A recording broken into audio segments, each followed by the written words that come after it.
was seeing David Wills, and we went over to the COYOTE office because I was helping him paste up Coyote House. Was that in the city or was that? Yeah, it was at Pier 40. Yeah, that's when she lived in the city.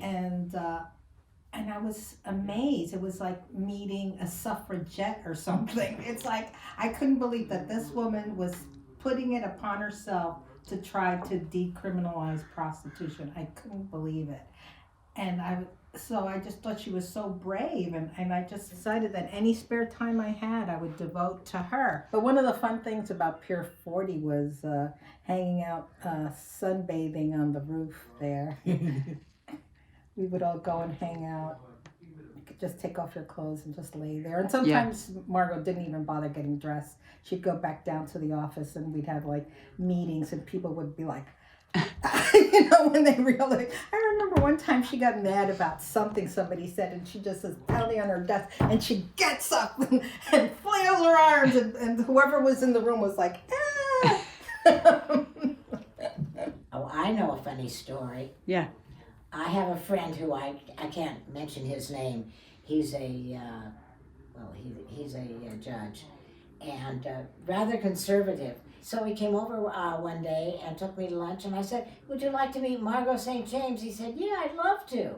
So I said, "Fine." She's right over here on the island. So we go over the island, and Margo, of course, walks out stark naked, and he's a little put aback, but he's trying to be cool. Doesn't say anything. And Margo comes over and shakes his hand and puts her arm around him, and you could tell he was a little, a little put back.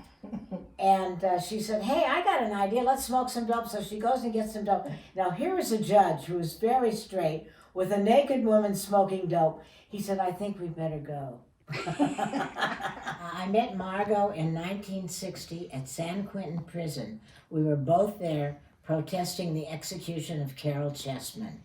And one year it was her birthday. And I told her, I said, "Margo, there are some people coming from Europe to interview you for a magazine. So get all dressed up and fluffed up. And, you look nice. I'll take pictures." Meanwhile, we were having a surprise birthday party. And I said, "Come on, let's get out here on the deck," after she got all fluffed up. And we'll wait for them. And when we got out on the deck, the cars started driving up and around. And as the cars were driving around, there were 20 cars. There must have been 50, 60 people, all singing "Happy Birthday to You." And I said, "Happy birthday, Margo."